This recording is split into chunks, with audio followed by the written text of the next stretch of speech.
start. Hello, welcome to a podcast about knitting and spinning. Today, this is my first episode, so I think I should kind of do some background, introduction stuff. My name is Natalie. I am a knitter and a spinner. I'm a painter by profession, but I'm not really doing that right now. We'll get to that later. I live in Connecticut with my partner and our dog, Ginger, and I'll probably insert some footage of walks with Ginger, because that's kind of like the most exciting stuff we do anymore. Because it's 2020. I'm sitting in a rocking chair because I thought it'd be cute, but it might be annoying and I might move a lot. So I figured I should talk about like my background in fiber arts and that sort of thing, how I got started. So I have been knitting. I started knitting in February of 2019, I guess. Yeah, because it'll be 2 years in February. And before that, I was crocheting for a little bit, maybe like 6 months. And before that, not a lot. I remember years ago, before I lived in Connecticut, when I was living alone in New York, I tried to make like a basket or something, like a crocheted, I could probably grab it, but whatever, it doesn't matter. Like a crochet basket, and I think I was just looking at a pattern, and I didn't think to look on YouTube for like how to do stitches, so it was not very successful. But fast forward to being a homeowner and sewing like cushions and stuff for, I have like a window seat, I sewed some cushions, and then I made a bag, and I guess I should have shared that, whatever, we can do that later, because I have a lot to talk about.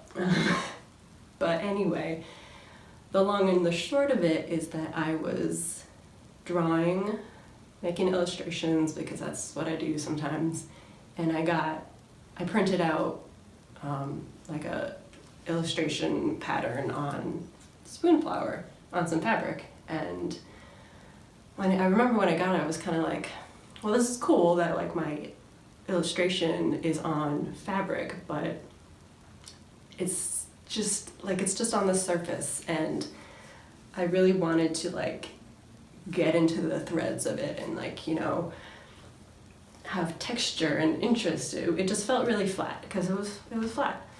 So I thought that I was like, you know, I should weave. I should get a loom and I should just make fabric. And I found a loom on Craigslist. Pretty good deal, and it's sizable, because I was looking into it, and there were rigid heddles, which I probably should have just gotten a rigid heddle, but I didn't. I got a 4-shaft loom. Tabletop loom is like this big. It's pretty big, and it like to work it, you do these levers on top. So it's like you push and then you lever and you push and you do like the swinging of the shuttle. So it's pretty aerobic, and it's a lot of work, and you do it standing, or I at least do it standing.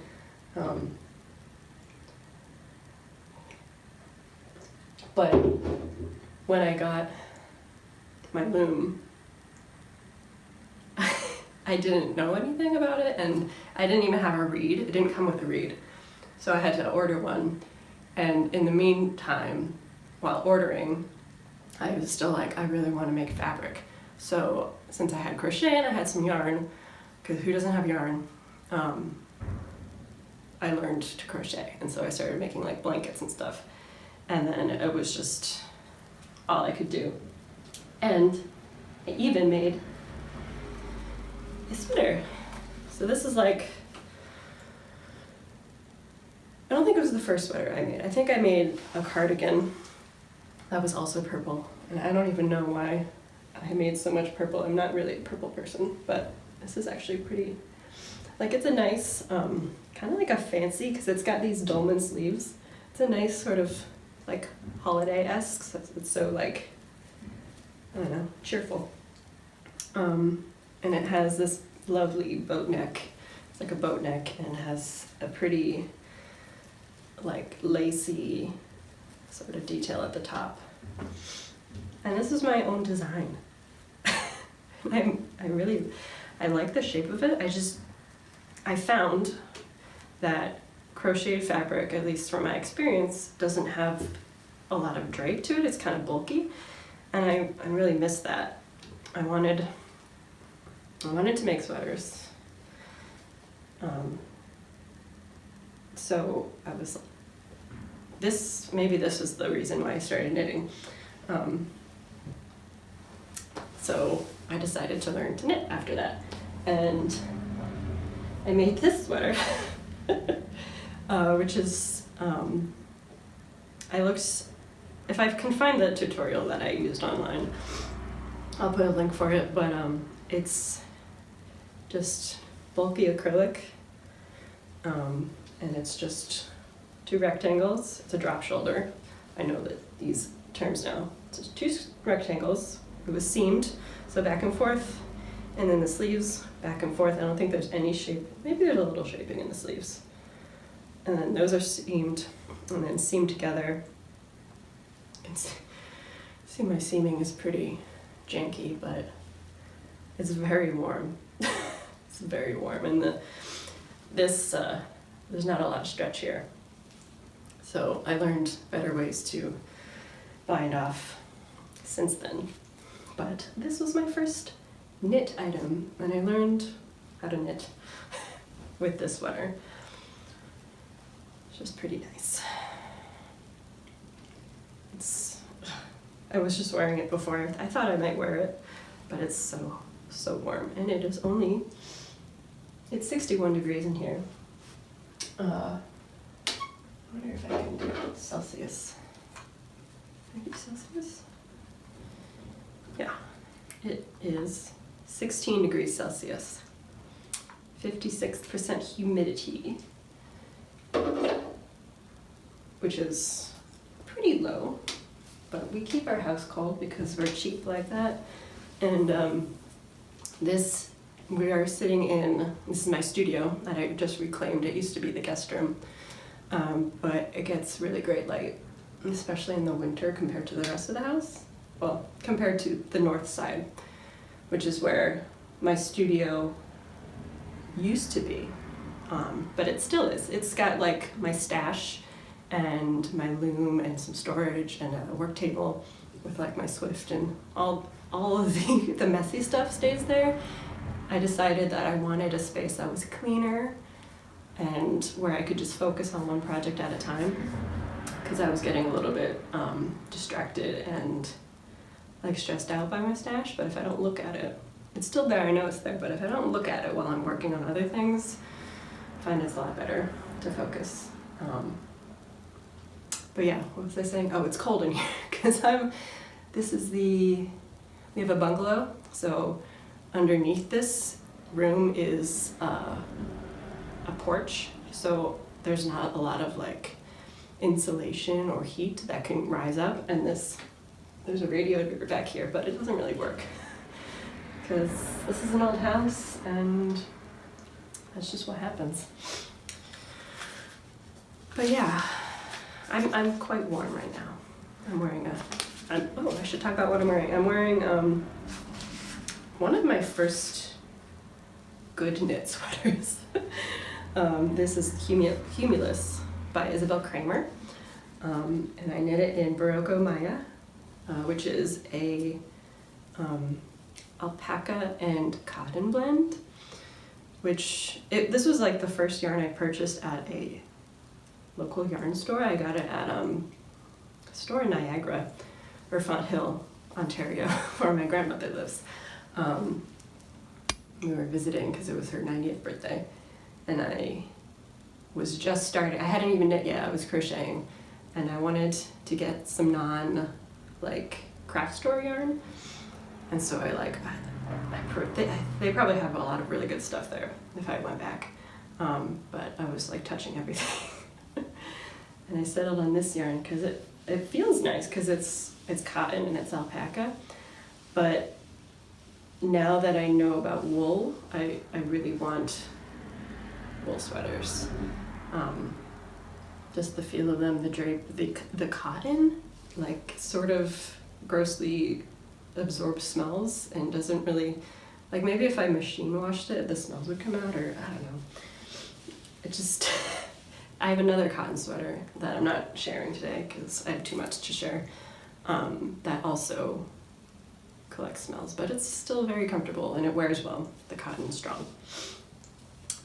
But yeah, this was my first like colorwork sweater. You can tell like it's not, well, first of all, wool is a lot more forgiving, which, you know, if I had known what I was gonna do with it, I wouldn't have bought it. But yeah, you can see there's puckering and stuff, but it fits me amazing. It's like the perfect, it's a little longer than maybe, but it fits so well. It's such a good design. Because of that, I'm making another, and I'll share that later. Spoiler.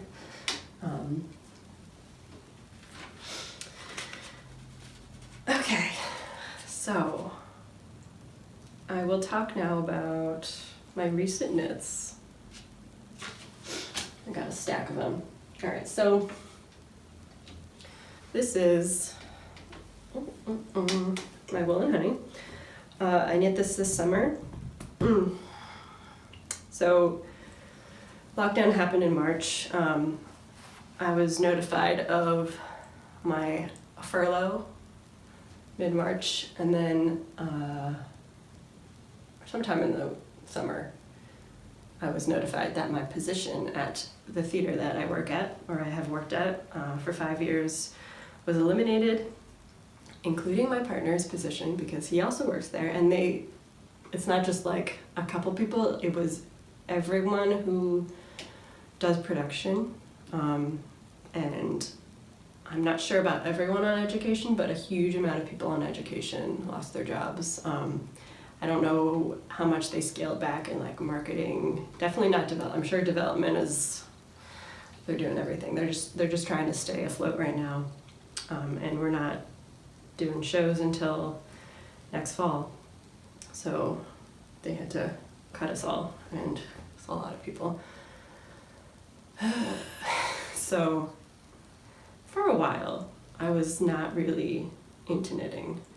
I probably should have started with my other sweater, but anyway.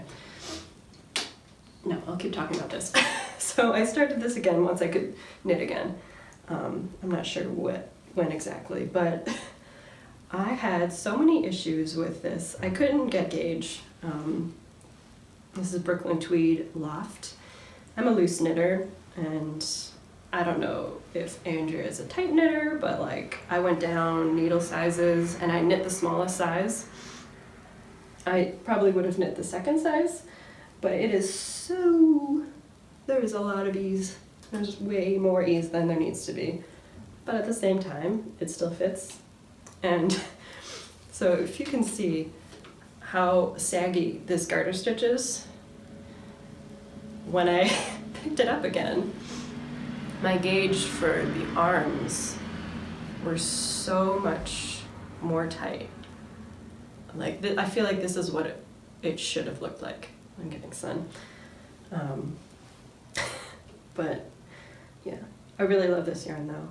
I'm knitting another sweater in Shelter right now for a test knit, so I can't share, but it's so fun. It's such a nice, it just feels so good. And I love the colors, the tweediness, just how, like from far away, this is just plain orange, but if you get close, you can see like there's flecks of yellow and red, and oh my god.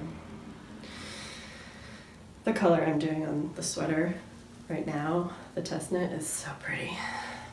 And I don't know when I'll be able to share. I think not till next year. It's for like the fall, to come out in the fall. Anyway, so that's that. This is a sweater I stopped knitting because of the pandemic. But it's so great. This is the modern, it's called the Modern Minimalist Cable Cardigan by Karina Spencer. And I didn't make buttons, or I didn't sew on buttons yet. And it's a seamed garment, and I'm gonna have to do some like, I don't know, I think I need to do some seam retouching, because there's like a little bit of coming apartness over here. But I really love this cardigan. It's knit with the Fiber Company Lore, and this is the earthy colorway, and it's just so cozy, and it just feels very like, I feel like I'm in Scotland when I wear it. I think it's English Romney lamb's wool, and it's woolen spun, just like Loft. I'm really into woolen yarns now, these days. And I also really love spinning woolen yarns. I'm not going to talk so much about the yarns I've made recently because this will drag on forever. But yeah. So this cardigan, I was knitting like these front panels when the world started to fall apart, and then I had to stop. But since it seamed, I did end up picking up, like, I did the back, which is just stockinette. It's reverse stockinette. And I finally got around to seaming it together, and it was so worth it. So worth it. And this pattern is really well written. She's extremely thorough, and I definitely recommend it if you are interested in a really classic. And it comes in, there's two versions in the pattern. There's like a cropped version, which is also really, really cute. And I could totally see myself knitting one of those.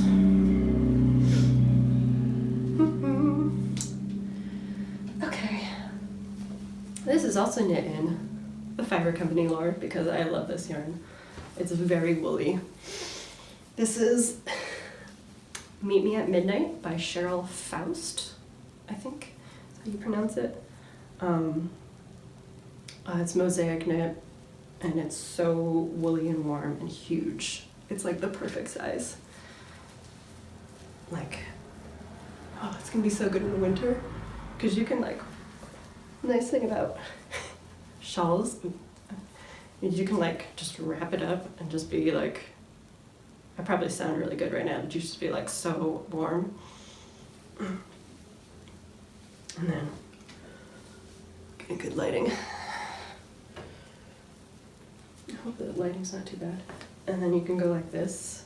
Like I wear this like this a lot in the house. And I can tie it in the back and just be super warm. Yeah. But it's not that warm right now. But yeah, this was, it took me a while for sure. The mosaic takes a while, and once you get into like the bigger rows, oh man. But it's like, it's so, like, all you have to do is just read. You just have to read the pattern, look at the chart, and then you just go. So sometimes I was like, oh man, I don't feel like looking at a chart, I don't want to knit this right now, but like once you get going, and it's so, like it's just so warm. It's so nice. I definitely recommend it. It's beautiful, and like, who wouldn't want to wear this? Like it's so, so pretty. It's like this sort of, like impactful design, you know? Like, it's not super difficult, but like when you do it, it just looks really impressive.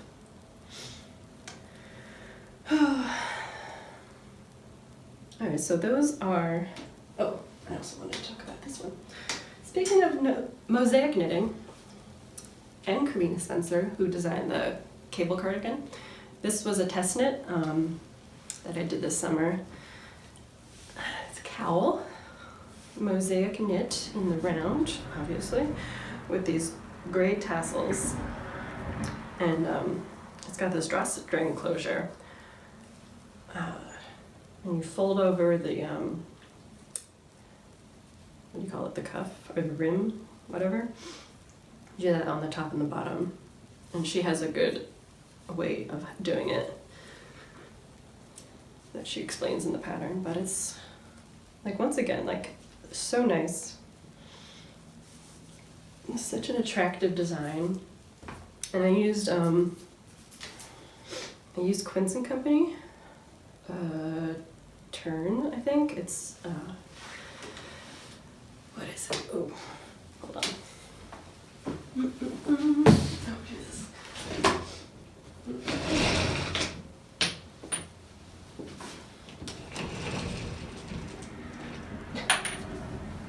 This one.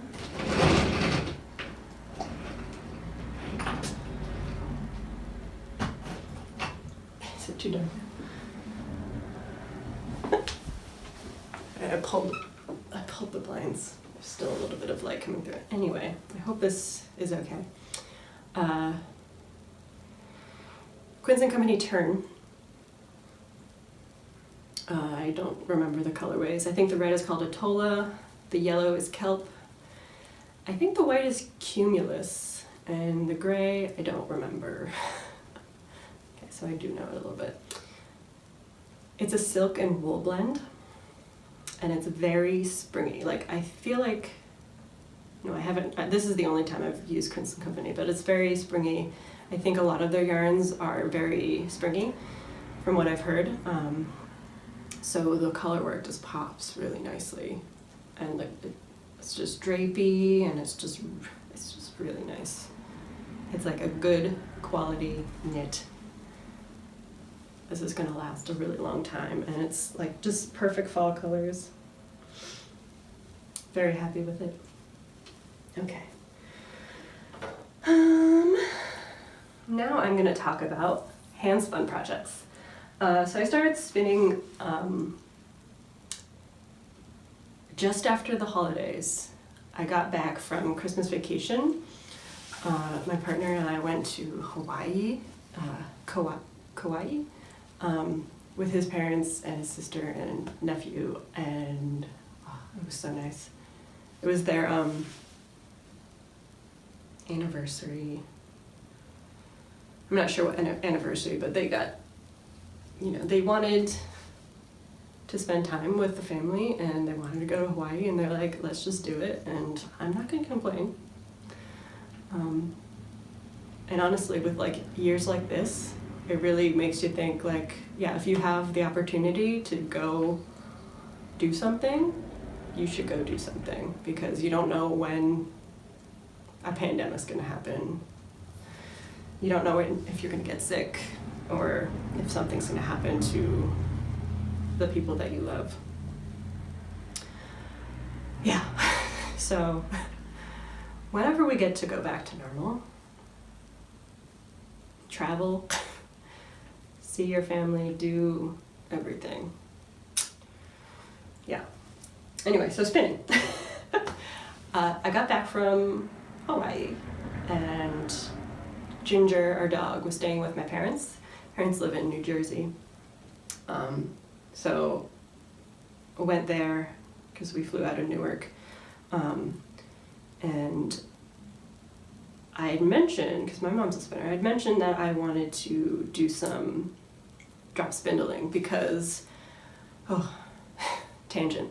So like for work, we had this really cool job, or project assignment for one of the shows we were doing, and it was a sky drop, but like 3-dimensional. So we were making like literal clouds, like fluffy clouds that were like bulbous, and you could light them so that like, I'm gonna show pictures because it was really beautiful. So we're trying to figure out what to use for the clouds, and because, you know, wool has fire retardant properties, we were like, we should try this. But we, like, if I were now going back to do this project and we had the money to spend on wool, I would have been like, let's get batting, carded bats. Not all wool is expensive. Like, you can get something cheap that's for felting and use that, because we bought roving or comb top.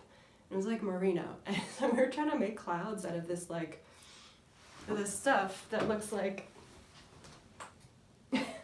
not dyed, obviously, white, but like looks like this. And it was just like, it looked like beard hair. That was just, so we didn't end up using wool. And also, it was burning quicker than what we would have wanted, because with just the flame proofing rules, it does self-extinguish, but it didn't self-extinguish fast enough.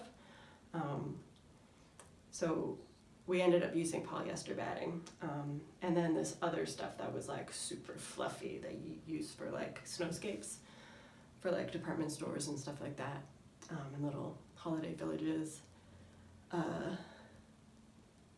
But yeah, so we had 2 pounds of comb top that we weren't using, and my mom was a spinner, so my boss was like, do you want to give this to your mom and so she can use it and it doesn't go to waste? And I was like, yeah, that sounds cool. So I offered it to her, and she was like, well, I've got a lot to spin, because she gets wool from my brother because he has sheep, and she had a bunch of fiber from when she bought her wheel, and she was like, you know, you should dye it first, because you can dye it, you know, and then give it to me.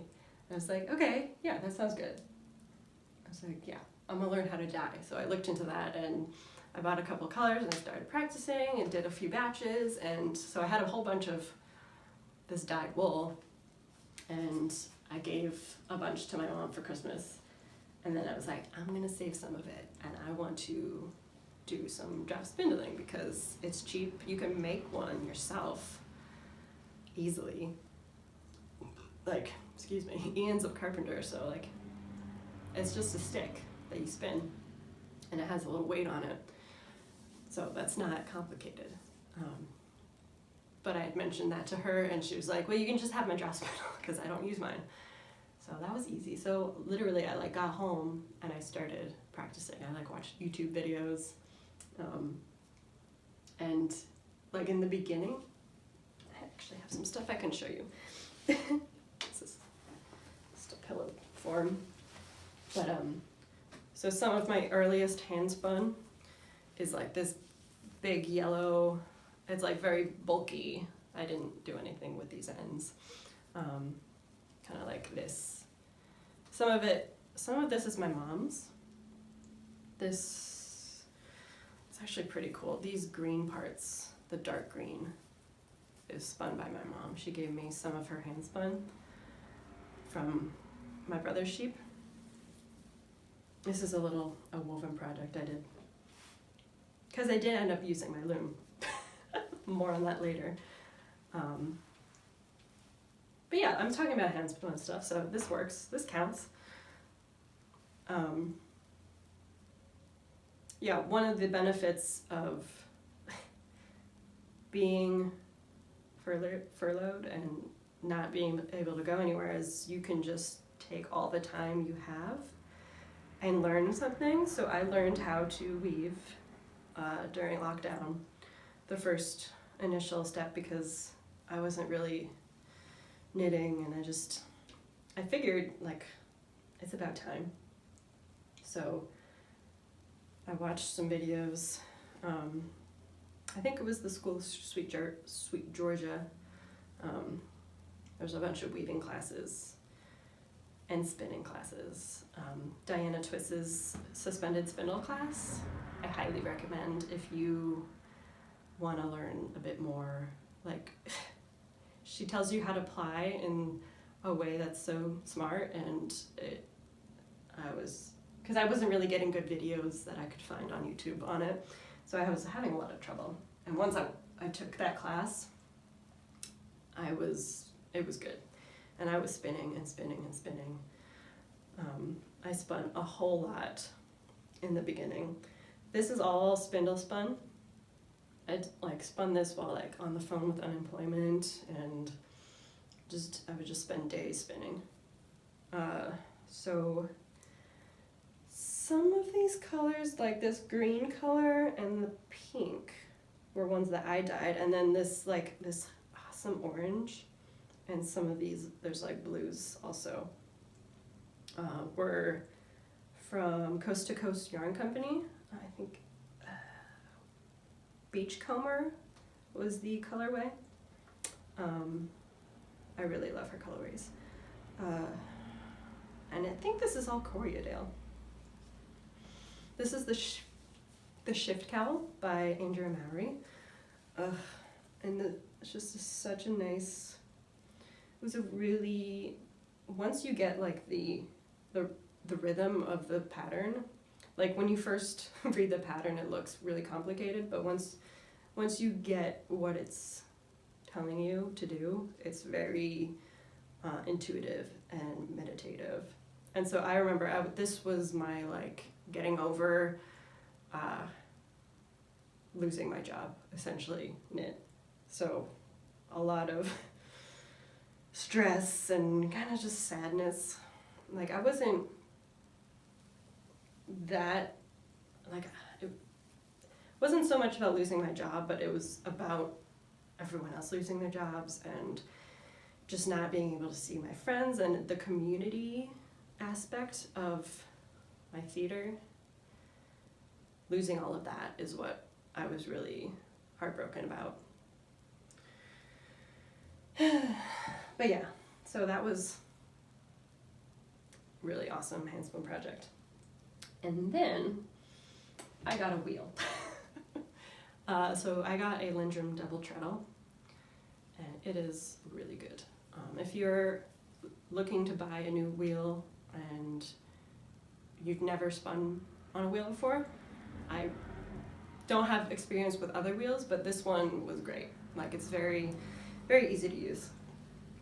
So this is the Carbeth cardigan, and this was spun entirely from Handspun that I dyed. It's merino. It's a 3-ply. It's super squishy.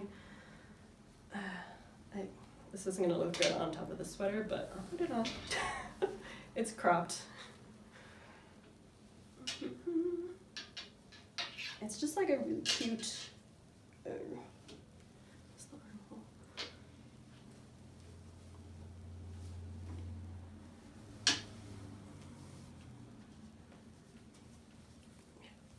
a little tight for over a sweater. You can see it's pretty cropped, but it's like just really cute. It's got this, the collar I really like, so folded over collar. And it was a super quick knit. I think I knit it in like 9 days, and I was working at the same time. I have been working a little bit during the post-pandemic time, or during the pandemic. Freelancing is sort of, this was during a television job. Did I tell you what my job is? I'm a painter. Yeah. I'm a scenic artist, so I paint scenery. I was doing scenery for a television show that was shot very close by here, which was pretty crazy, to be working during the pandemic on a film shoot. I'd never worked on a film shoot before. Yeah, it's a wacky experience, but yeah. Okay, so I have 3 handspun hats. This first one is the antler toque by Tin Can Knits. And this was, I think this was the first yarn I spun on my wheel, which was Masham. It's a 2-ply, super woolly. It's like, I love how stretchy, it hugs my head. It's very, very warm. It can be a little itchy if it's not cool enough, but it's just so, I love the natural gray. Just a beautiful texture. Like I'm really into texture and wooliness. Yeah. So that's a hat. And I have another handspun hat by Tin Can Knits, another free pattern, Barley. This was merino. It's the humbug striped gray and white, so it's got this awesome variegation. It was a 3-ply, and I was just spinning for fun. I wasn't really paying much attention, and it was just it was a fun spin. It was a fun knit, and it's a really cozy, comfortable hat. It's very neutral. It's just a good project all around. Now this one is cool. So this hat, this is Katie's cap. So the white is spun from my brother's sheep. So like I mentioned, my mom spins from my brother's sheep. They're like a Suffolk cross, and he raises them for meat, which is I'm a vegetarian, so I don't, enjoy that aspect of it, but I enjoy the wool, the free wool. But they have good lives, at least. But yeah, this was the first time processing fleece that I've ever done. So I washed it. I have a lot of it. Vegetable matter. But I was really impressed by how just nicely it spun up and how it knit up. All of the different colors are other little bits of hand spun, except for this darker is left over from my NovaCal, was the Quinson company. But this blue was left over from my Shift Cal. This little pinky was some roll eggs I made that I messed around with. The sun's coming through. And then this light pink was a bat that I got. But yeah, it turned out way too big. I tried to felt it, but I learned that Suffolk is a down breed and it doesn't really felt. So this is just what it looks like. I mean, it's not bad. It's just kind of slouchier than I intended it to be. It's cute. But yeah, so it's super water resistant, it's warm. I'm really interested in exploring more about using this wool. I have a skein that I want to do socks with, and I have 2 skeins that I think I might make mitts for my brother, and I dyed both of them. I'll share them if I ever make something, but I'm not gonna go get them now. I feel like I'm all over the place. But yeah, so those are some notable handspun projects. I'm just gonna wear this hat for a bit. So this is a scarf I made. I showed you that the fabric that was with handspun. This was actually the first thing I wove following that class that I told you about on School of Sweet Georgia. And yeah, I used DK weight yarn. It was from Dirty Water Dye Works. I purchased the yarn at the Fiber Festival of New England last year, which is I wish I could go to fiber festivals this year and purchase fleeces. But yeah, next year, hopefully. But yeah, I really love these colors together. It's so autumnal, and I love this like green. It's like it has like this patina effect with the copper and the gray that I really, really dig. But yeah, like weaving, I love the look of weaving. I don't love the act of weaving as much. I don't know, I might get back into it. But knitting is much more cozy, and I do prefer like the feel of knit fabrics. There's a time and a place for everything. Of course, like this scarf is really good for like just wrapping up in. But I have seen a lot of people posting like photos and sharing about their hand-woven, hand-spun projects, and it does make me want to do a little bit more weaving, especially with hand-spun. But I don't know, we'll see. But yeah, so I didn't mention that I'm also a weaver, because I don't really consider myself a weaver, but I can do it, and it is what started this whole thing. So those are all finished objects. Okay, I'm gonna talk now about my works in progress. I'm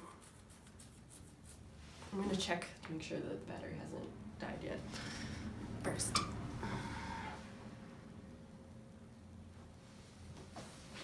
We're good, we're still going. I feel like I've been talking forever. I think it's been like 40 minutes.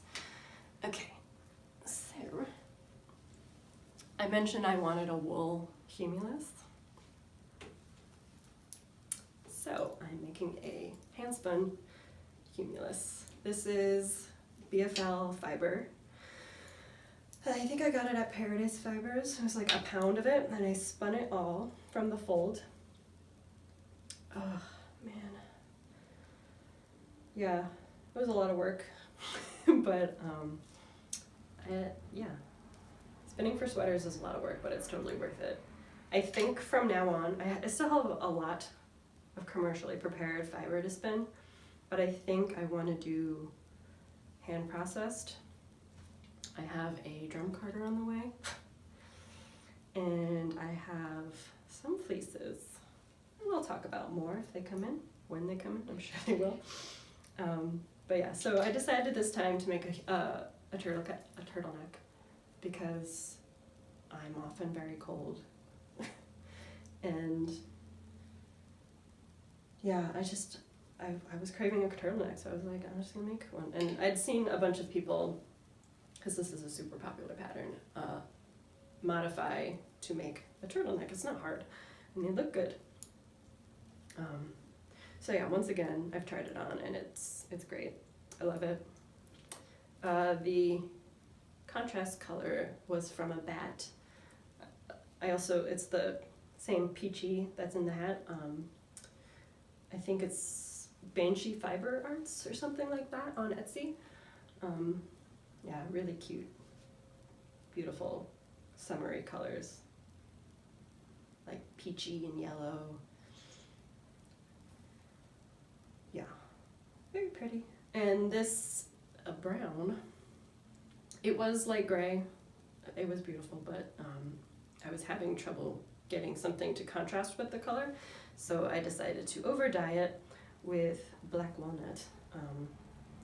I have a black walnut tree in my backyard, and we had this storm that like knocked down so many nuts like all at one time, and Ian like collected a whole bunch, like 5-gallon buckets, and we had like this wheelbarrow, we filled it all up and gave it to this like rescue for like wildlife rescue for like little displaced squirrels and chipmunks, which, seeing what they do to my yard, I'm not very concerned about them, but oh god, because they just dig through all of my plants and eat all of the things.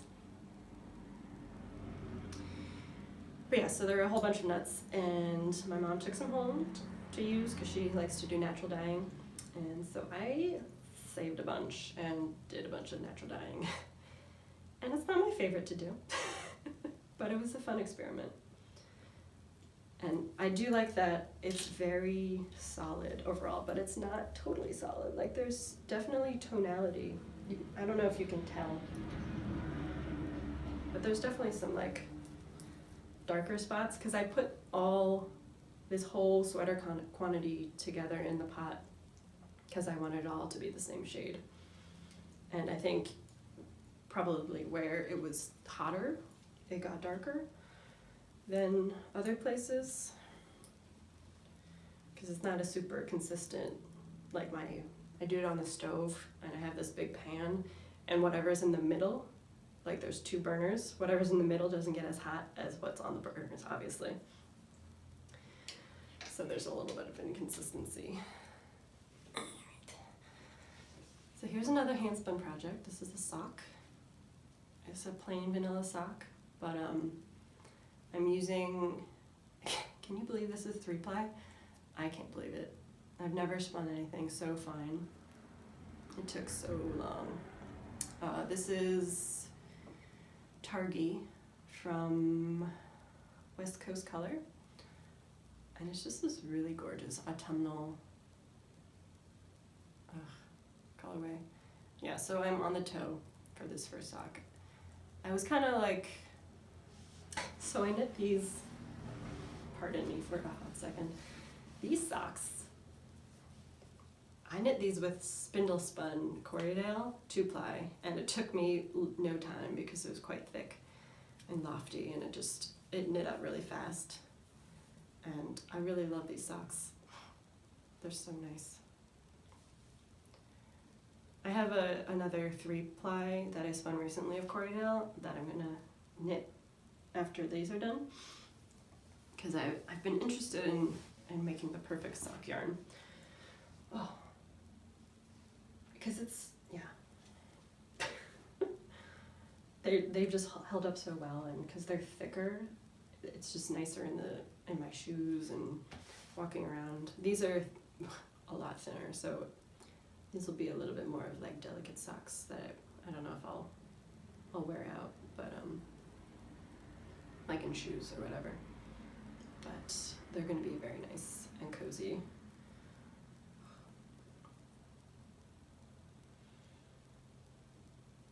I kind of lost my train of thought.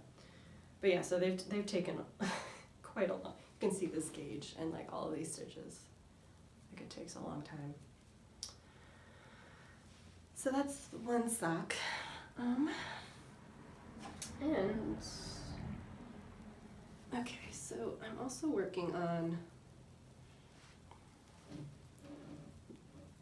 a fingerless mitt. This is one. It's almost done. I think I'm at the length that I need to be. These are for Ian, and he has massive hands. Put it on my hand for comparison. Like, look at this. And they fit him snug. So he's got really big hands. This is a pattern that I wrote. These are the ones that I wear. So these are also a finished object. And because of this, so this was like my first design, I guess. Because of the design stitch repeat, this is like one size and this is like the other size. So it's like a medium-sized woman's hand. I wear medium nitriles for reference if anyone is familiar with nitrile sizes.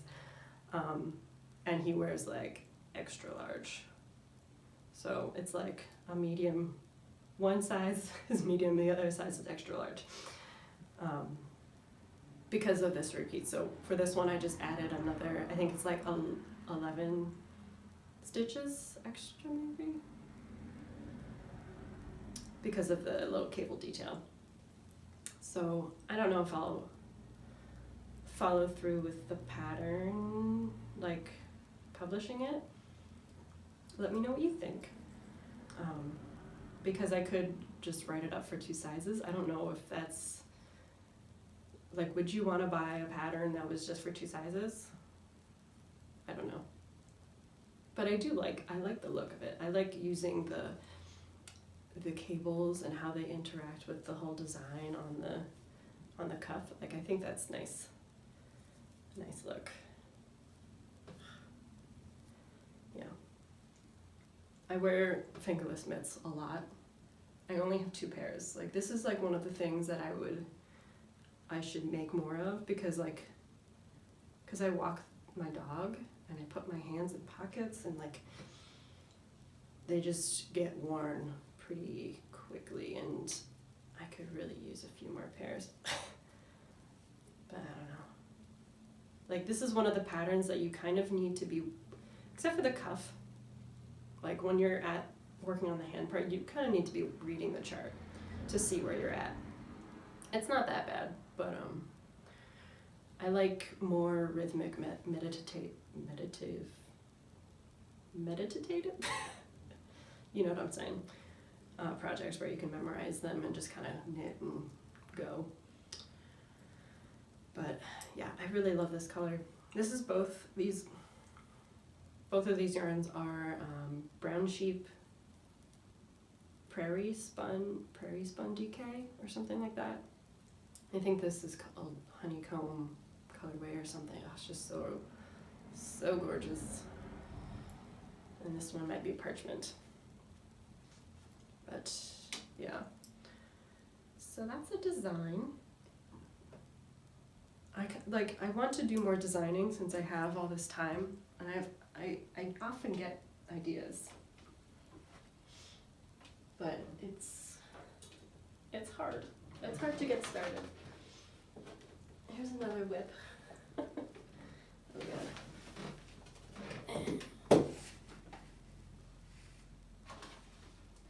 Oh no. I have so much knitting on the floor that my whip got trapped. Give me a second while I rescue these drop stitches. Oh.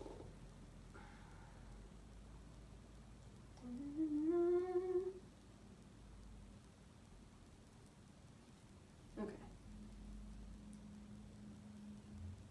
I think we are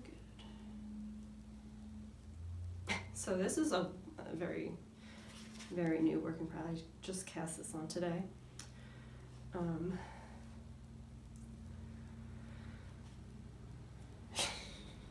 This is going to be a poncho, because let me take these off. Because like I said before, I'm always cold because we don't like to heat our house a lot. And especially if I'm sitting like by a window, it can be pretty drafty. And blankets and shawls are good and all, but like I feel like shawls don't cover everything enough. And I was walking around a lot, and it had like either it would be draped or whatever. So I wanted a shawl that went on front and back, which is essentially just a poncho. And I also wanted a forever turn, like I wanted a cozy cowl neck to go with it. So I was like, okay, this is simple. I can do that. So here's the beginning. I'm knitting this with Barocco Ultra Alpaca on size 6 needles. So yeah, we will see how this goes and if I continue or not. This is sort of my idea. So cowl neck,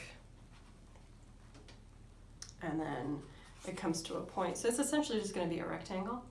I'm going to increase in 4 sides, and yeah, I'm just going to knit until I run out of yarn, I think.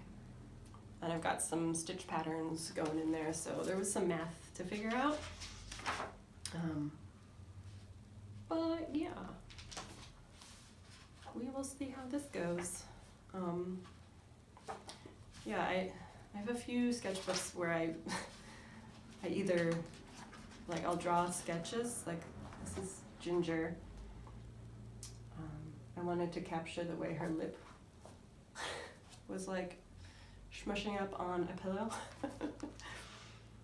Yeah, I haven't really done a lot of sketching.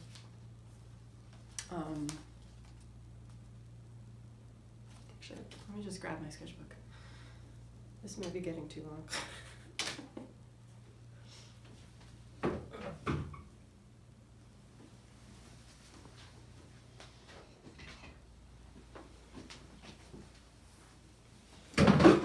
Jesus Christ. Sorry. Oh boy.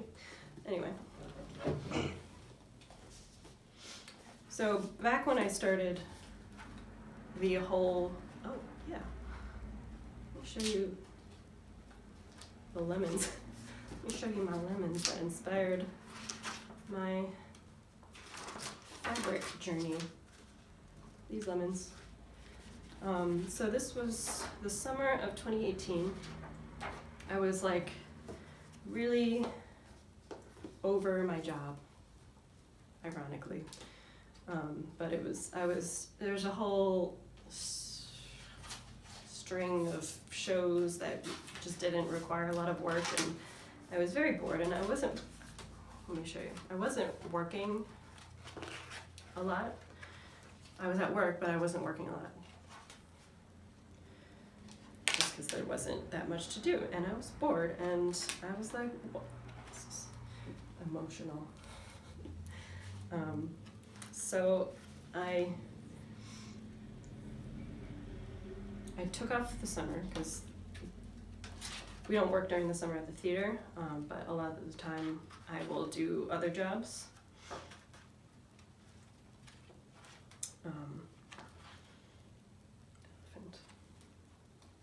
But I decided, this is ginger and flowers, I decided that I would not pursue other employment, and I would just take the summer off and just figure myself out.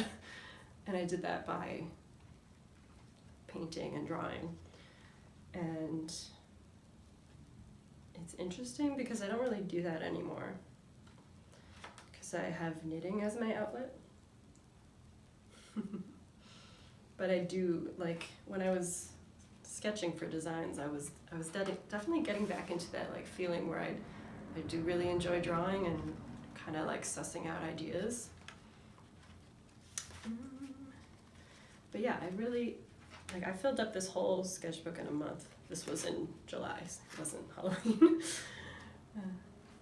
Yeah,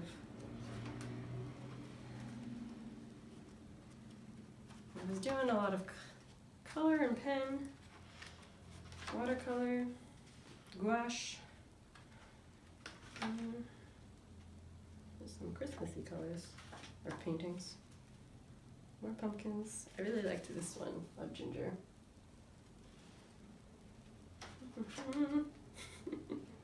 Cherries, dog and cheese. Sometimes I would write.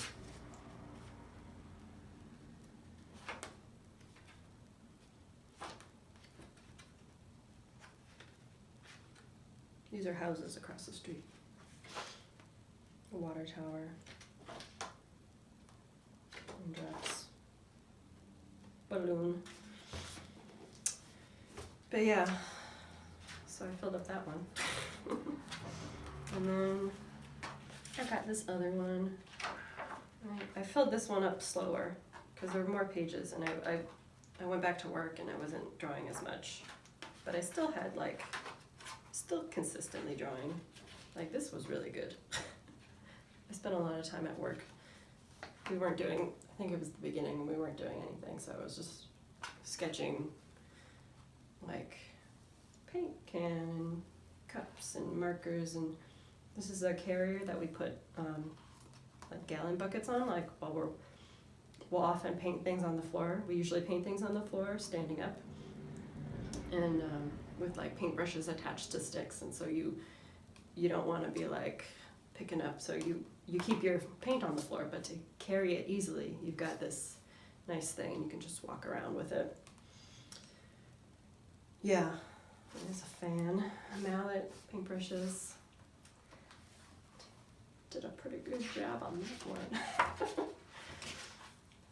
It's interesting because I don't always draw that well, but it really is all just about like practicing and taking time, and that's very much the same for knitting and spinning or any other craft.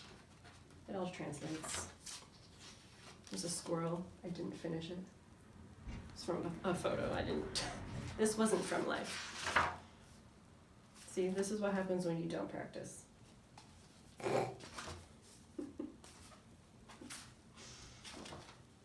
Yeah, I got into nutrition for a while. And then I have a page. This is March 24th, 2019. I'm saying, it's officially spring and your girl is back on the yarn obsession, this time with needles. That's right, I knit now. It has been a little over a month and I want to track my speed with both English and continental. I knit all continental now. I started with English. The latter with which I just figured out how to do yesterday. Okay, so I was timing how long it took me to finish a row that was 86 stitches.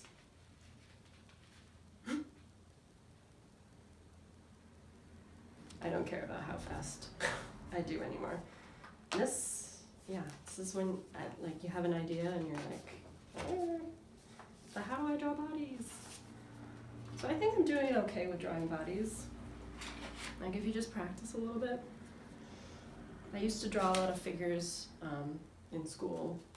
We had like figure drawing once a week.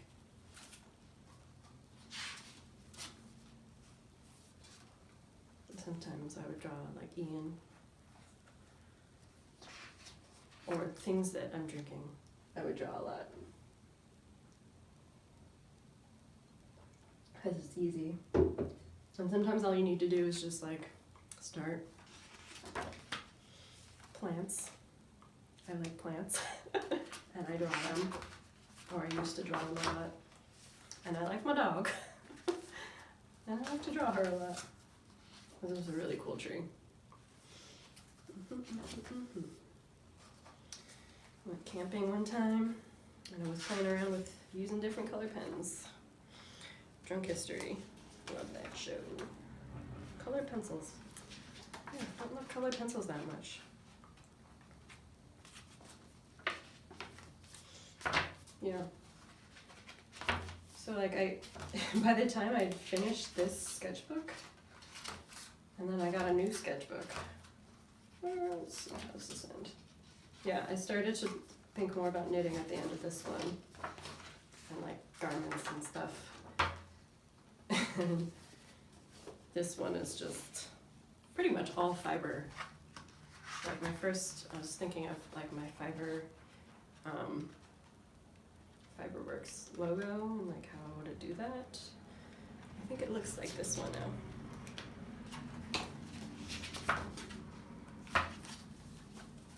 My Etsy is /Fiberworks. Schloss being my name, Slosher, which means either castle, like German country castle, Schloss, or lock. And I'm assuming that it derives from lock. Like my family was, or my ancestors were locksmiths. That's what I imagine. Oh yeah. But yeah, so that's my story. That's my journey. Those are my knits. Some of them. I know this was long, and I don't know what my schedule is gonna be. I don't know when I'm gonna post this. But yeah. If you want to find me, reach out to me. My Instagram handle is n/knits. I think it's the same. I'm also n/knits on Ravelry as well. My Etsy is Schloss Fiberworks. I will put links downstairs in the thing. But yeah, I hopefully will share more spinning next time. I have a lot of yarn and I have a lot of ideas about what I want to make, but time is a thing. Yeah. Let me see if there's anything else on my notes that I wanted to talk about.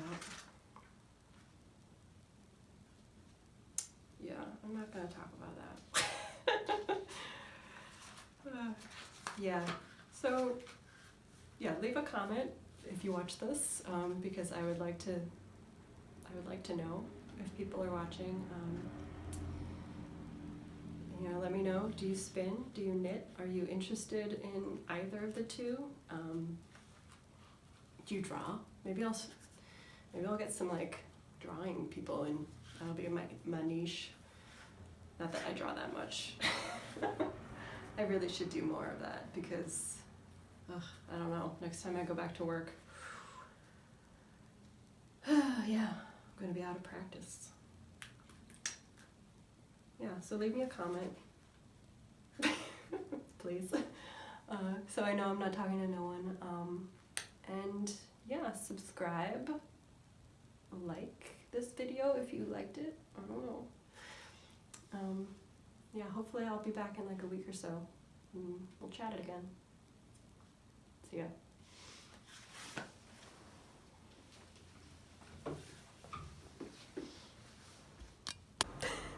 So I'm currently editing the video, and Ginger here thinks it's dinner time. It is 4:17.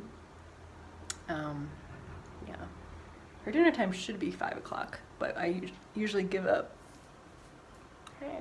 Usually give up around 4:30. But Ginger has been asking for dinner since like 3:30. So, yeah. Yeah, she's super annoyed at me. Yeah, that's my buddy.